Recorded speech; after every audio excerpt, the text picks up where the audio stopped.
Howdy y'all, welcome back to then DBZ All-Star. I'm DBZ All-Star, or Steve if you prefer, and I'm back with another local comic book store haul video. So, in my opinion, the best local comic book store in my area is Titan Comics, formerly off Cypress Creek, now off of Buttercup Creek in Cedar Park, Texas, north of Austin. So these books would have been released in mid to late September as well as early October. And I'm getting around to filming a haul. I have not sorted through these books. I have not added these books to CLZ as of yet. So bear with me as, again, they're not in any particular order. Let's get started. Right off the bat, we have a book that is not for me, is for my lady. We have Maria Lovett's Artificial, #2, the standard cover. This is a mature / adult content comic series.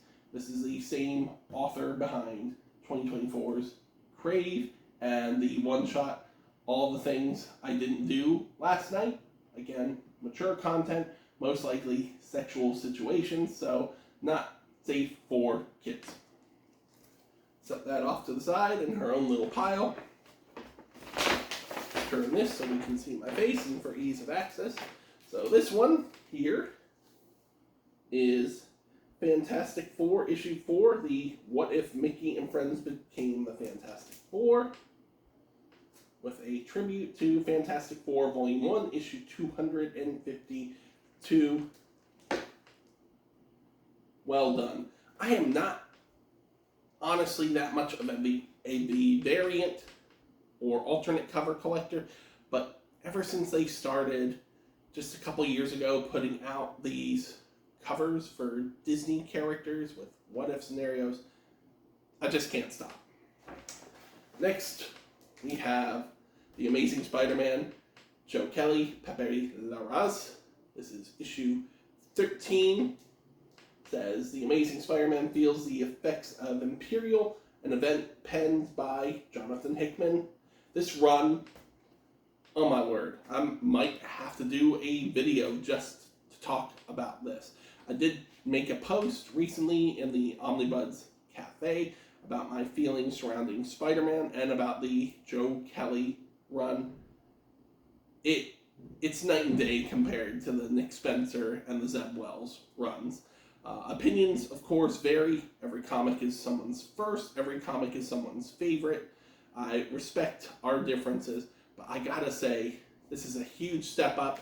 I am loving it. I'm going to put this off to the side in my read pile, because I gotta read it. Following up on that, we have a variant cover. This is the Lee Berhamo. I apologize if I'm mispronouncing that. This is the issue 13 cover for Amazing Spider-Man. This is the Visions cover. They are running 25 of these in the lead up to the Legacy number 1000. And this is a tribute to The Amazing Spider-Man issue 6 from volume 1 all the way back in 1963, featuring the first appearance of Kirk Connors in his lizard persona, or the lizard.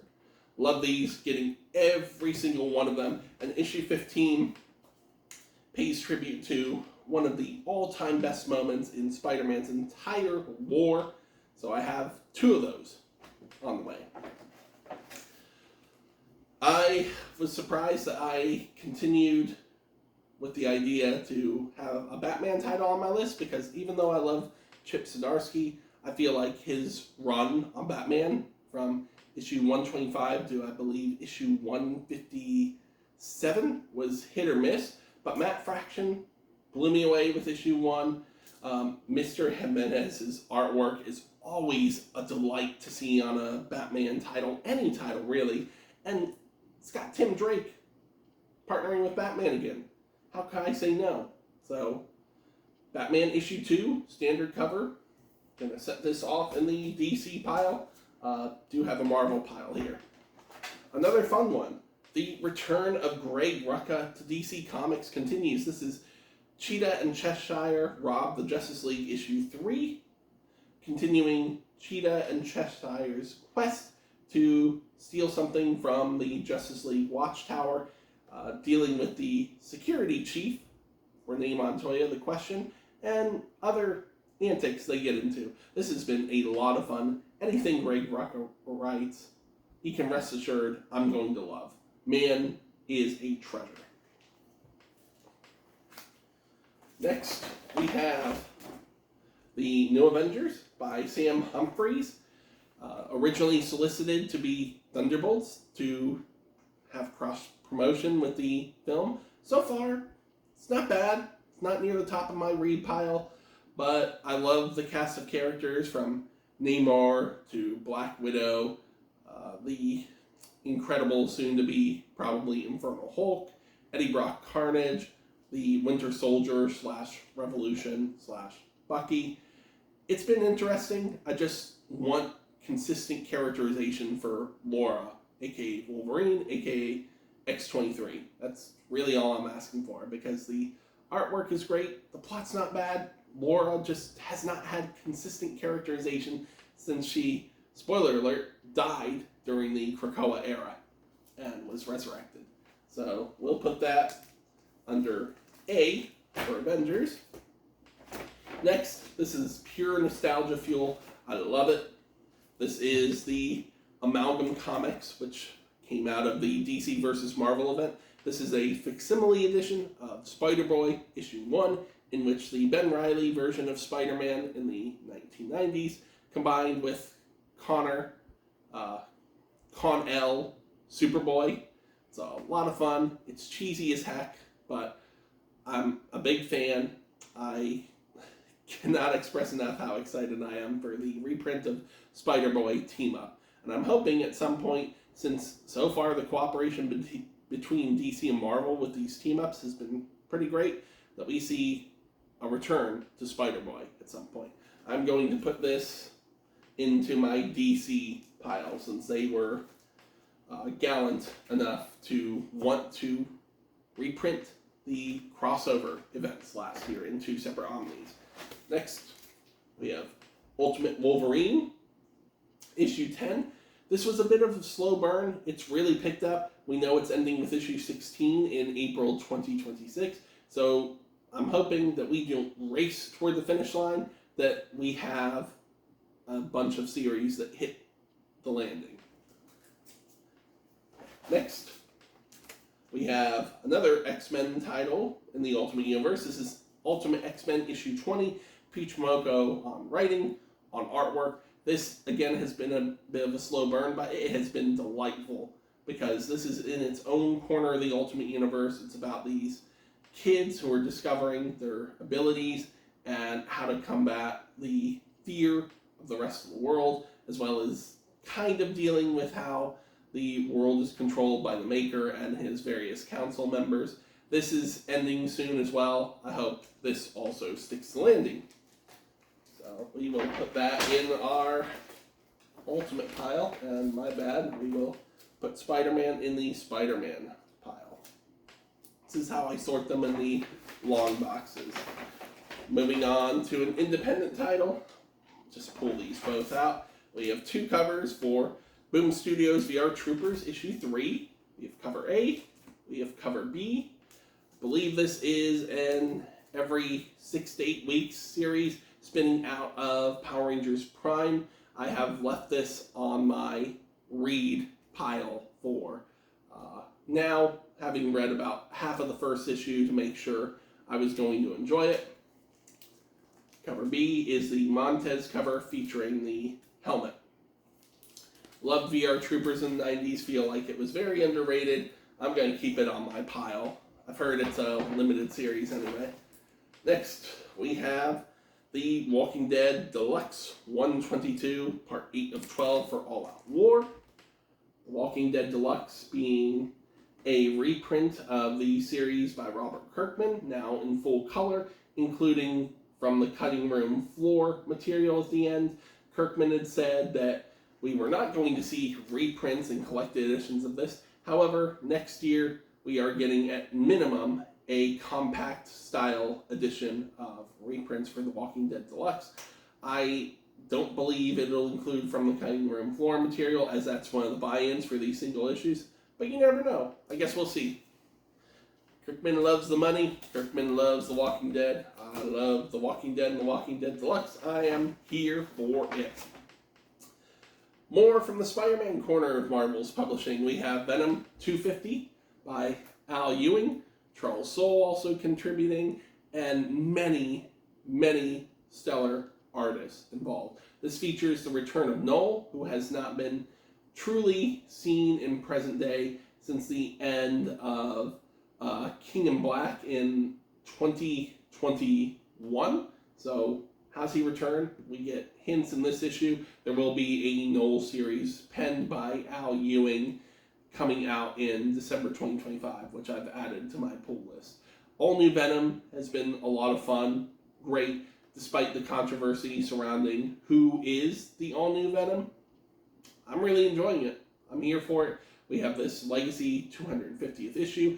In 252, we're going to see a costume change. Give it a chance. Check it out. Don't judge a comic before you read it.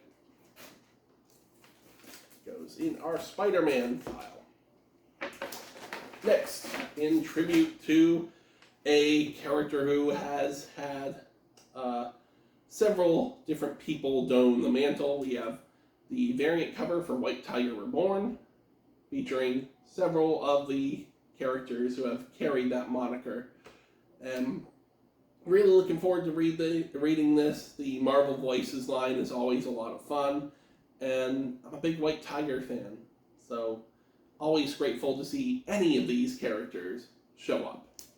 That goes in our Marvel pile. Moving backwards a little bit, but we have New Avengers issue 4. New Avengers versus the Killuminati. Who are the Killuminati? Well, read to find out. Goes on top of issue number 5.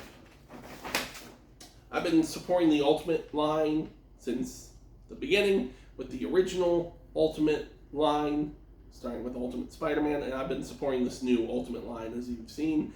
This is Ultimate Spider-Man issue 19, the second printing for the titles. I've been getting the multiple printings and have absolutely no regrets with that. We have an Ultimate, what it looks like, Venom on the cover of this second printing.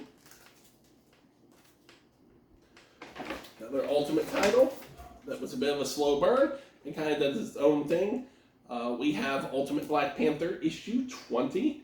T'Challa continuing to fight the forces that would cause war to take place in Wakanda, as well as understanding that the world outside of Wakanda's doors may be working to work itself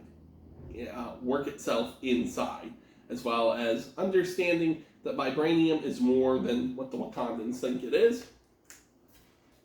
Been loving every single Ultimate title. Alright, so we have 3 for this bad boy. New era for Transformers from Skybound, part of the Image Comics publishing line. Skybound is Robert Kirkman's personal imprint within Image Comics. Daniel Warren Johnson left with issue 24 of Transformers. Robert Kirkman takes over with Dan Mora on art, replacing Jorge Corona. This is the standard cover. This is the B cover by Daniel Warren Johnson. And this is the foil cover for issue 25 by DNA.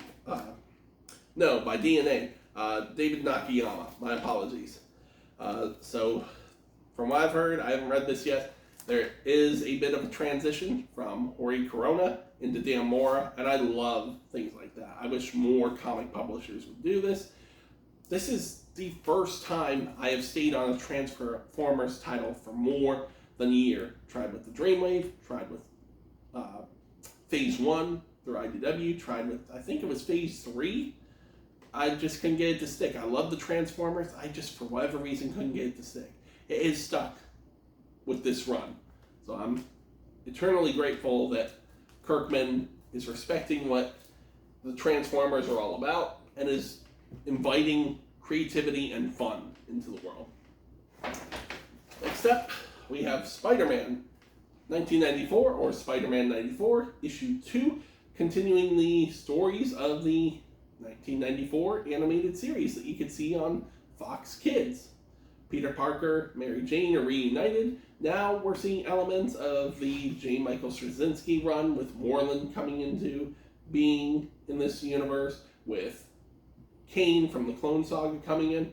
What the heck is going on? Read to check it out. It has been a lot of fun, and it's got J.M. DeMatteis, famous Spider-Man writer, on writing duties. We do not find out how the cliffhanger from the original animated series is resolved. Supposedly that's being saved for if this series continues to sell the way it has, and the first issue sold out instantly, went to a second printing. I believe issue 2 has done so as well.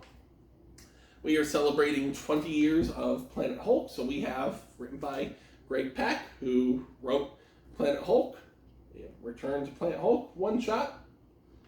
Never get tired of Hulk, never get tired of Planet Hulk. We're going to put that under I for Incredible Hulk. 2 titles for Marvel Knights, The World to Come. We have issue 3 of the main series, and we have issue 1 of Marvel The World to Come, Punisher.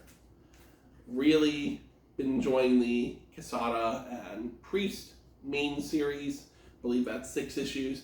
And really looking forward to diving into Jimmy Palmiotti returning to Marvel for some Punisher fun. We're going to put that under M for Marvel Knights. 2 more Spider-Man books. Joe Kelly, Ed McGuinness, Todd Knock. Amazing Spider-Man 14, main cover. Amazing Spider-Man, Lee Berarmo. Visions cover. This one dealing with that infamous moment where Peter, as Spider-Man, has to push deep inside himself and find the strength to not only save himself, but save Aunt May. Classic moment. Cannot wait for the cover to issue 15 so I can show that off. The cool thing about the current arc of Amazing Spider-Man is we're dealing with not 1, not 2, but 3 different Spider-Men. With Peter Parker off Earth. Why? Read to find out. And 2 Spider-Men working in his absence. This is going in my read pile. The odd numbers are focusing on Peter Parker. The even numbers are focusing on the other characters.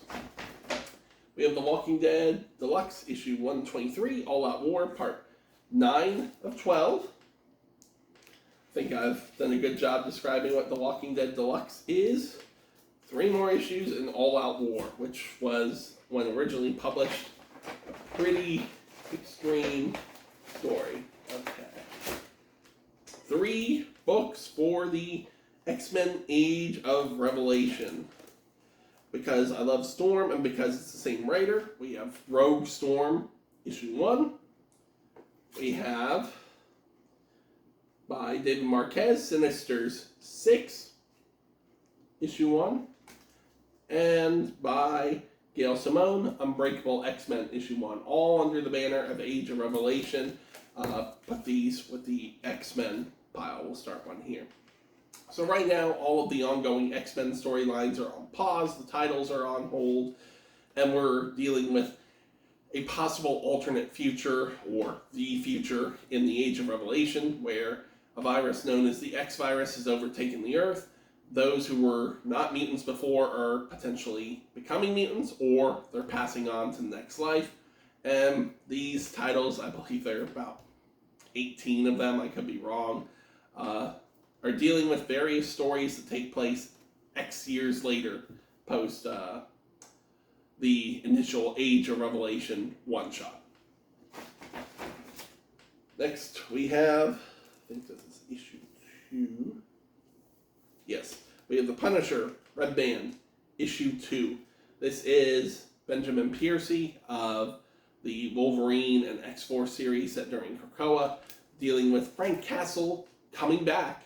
I believe he was left off in the Savage Land at the end of the Jason Aaron run, which was the last Frank Castle story we had before someone else took on the persona for a little while. Frank Castle's back in the saddle. He's amnesic, doesn't know what the hell happened. We don't know how the heck he got back from Savage Land. First issue was a blast. Ready for more. It's writing 5 issues, but they just announced that we are getting an ongoing series launching out of that. That goes in Marvel. More from Boom Studios. We have Power Rangers Prime, issue 11, standard cover, and tribute cover, or cover B, featuring the SPD team. This is a brand new canon. I actually moved the VR Troopers to P for Power Rangers since it's a spin-off. Brand new canon where the Mighty Morphin Power Rangers were not the first team. The Eltarian warriors have overtaken Earth, and because that's all these people on Earth know to be their lives, they live under the reign of Eltar, Zordon's home planet. Power Rangers start popping up, and things start getting revealed, showcasing that life is not what it seems, and things are a little bit darker. Been a great series. We're about a year in at this point. One World Under Doom, issue 8, by Ryan North, who's writing Fantastic Four. We are near the tail end of this series. That goes under F for Fantastic Four. Can't wait to see how that ends. Dr. Doom is Sorcerer Supreme. All the heroes not trusting he has the world's best. Just not trusting that because it's Dr. Doom, he has the best intentions. So, issue 8, from what I've heard, has an amazing cliffhanger. Can't wait to see how the series ends with issue 9. Then we have a new Sorcerer Supreme series. Not going to say who's the Sorcerer Supreme because Marvel's already spoiled that, but really excited because I'm a big fan of what that writer has been doing with that particular character. Whoops. Nightwing, issue 131. This series has been absolutely fantastic. Dan Waters picking up the torch from Tom Taylor, just running full speed with it. That goes in DC. There's a lot, so I'm speeding up a little bit, just so you know. Invincible Universe, Robert Kirkman, Ryan Otley. Battle Beast, issue 6, wrapping up the first arc for the spin-off of Invincible. It's been incredible. The trade paperback's already due out next week. One of the best books I could imagine this year. Greg Weisman writing Fantastic Four Gargoyles, published through Marvel, having the Guardians of the Night team up with Marvel's First Family. Next week we have Gargoyles Fantastic Four coming out from Dynamite. Greg Weisman at the helm once again. I'm going to put this with the Independents. I will put them with the Gargoyles books because it affects Gargoyles more than it does Marvel's First Family. So, spoke about Chip Zdarsky earlier. Chip Zdarsky, Captain America 4. With the sliding timeline being what it is, now we have Captain America being unfrozen in the wake of 9/11. Him recognizing that Dr. Doom is a dictator, traveling to Latveria with someone else who's taking on the Captain America moniker and possibly violating international law. Ultimate Black Panther, issue 21, continuing that storyline. Alright, more Spider-Man. Jane Michael Straczynski returning for Amazing Spider-Man Torn, featuring a brand new story set during the early years of Peter Parker's career as Spider-Man. Goes in the Spider-Man pile. Spinning out of Imperial, we have Imperial War, Imperial Guardians. Don't know much about this one-shot, but I am excited for it because I have been loving Imperial, love Cosmic Marvel stories, and love when those characters like Guardians of the Galaxy, gotta put that under I for Imperial, Nova, the Shi'ar are given focus. We have Nightwing, issue 130.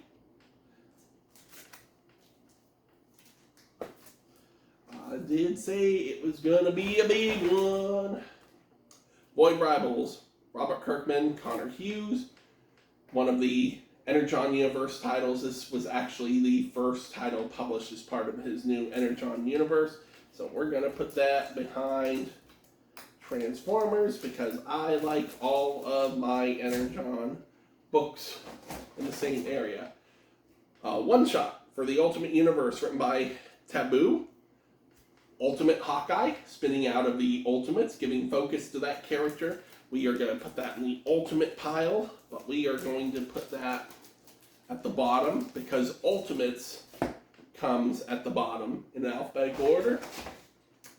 Ultimate Spider-Man, the title that was the first ongoing for this new Ultimate Universe. This is issue 21 of Ultimate Spider-Man, heading into the end game as this title will end at issue 24 in December.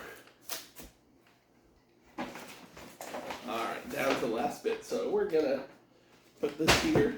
We have issue 2 of Thor, also being marketed as the Mortal Thor. Pascal Ferry on art, Al Ewing.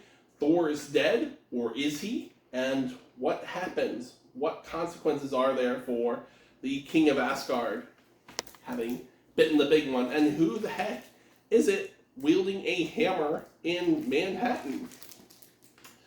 Closing out this series before it gets relaunched in 2026, because Marvel loves the relaunches, baby. We have Storm issue 12, concluding Thunder War.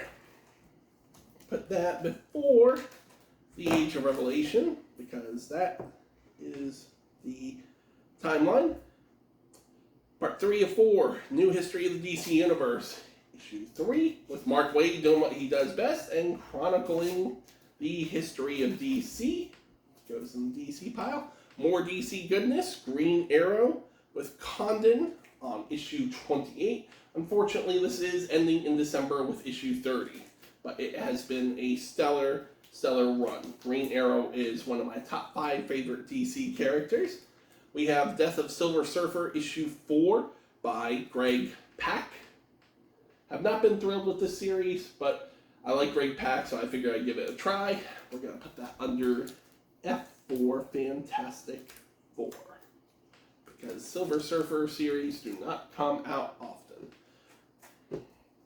Okay, we have Fantastic Four issue number 3, the Mickey and Friends What If cover, or Disney variant, featuring Fantastic Four, the Lost Adventure, given tribute. Now we have, yes, these are all Alex Ross Timeless variants. We have all new Spider-Gwen. This is issue number 2, Alex Ross Timeless cover. This is Kazar. This is going to go under R for Ross. We have Banshee on Uncanny X-Men issue 21. They will go in no particular order. We have Polaris on Emma Frost, The White Queen, issue 4. Since we had Kazar, we have Zabu, the Saber-Tooth Tiger Companion, on Black Cat, issue 2. We'll put Kazar and Zabu together. We have Dagger on Spider-Girl by Torun Grumbeck. This is issue 4, Alex Ross Timeless variant. And last but not least, we have Thunderbird on X-Men issue 22. Again, another Alex Ross Timeless variant. So these will all go under R for Ross. And now we have all of these sorted out so I can get them scanned into the CLZ app. As you can see, this is my haul for mid to late September and early October 2025. Thank you so much for bearing with me. Thank you for watching. If you have any questions about any of these titles as to why I'm collecting these titles, if you'd like to see reviews of these titles, by all means, feel free to comment. If you like this content and want to see more, please like, subscribe, hit that bell for notifications of future content. Above all else, please also support your local comic book stores. You don't have to go as hardcore as I do here, But please, if you're able to, support your local comic book store. They always appreciate your business, and hopefully you are rewarded, like I am, with beyond stellar customer service. I want to thank you once again for watching. You can also find me on Blue Sky, TikTok, Twitter, or Instagram at either #1 Animaniac or Animaniac1. My TikTok is also set to DBZALLSTAR to coincide with the same title of this channel. I'm also the affirmation administrator of the Omnibuds Cafe, where you can talk all things geek, from comics, collected editions, manga, and more. We are a community built off of communication and collaboration without condemnation. Thanks for watching. Stay healthy, stay safe, keep on collecting, but try to find that bill-hobby balance, and be well.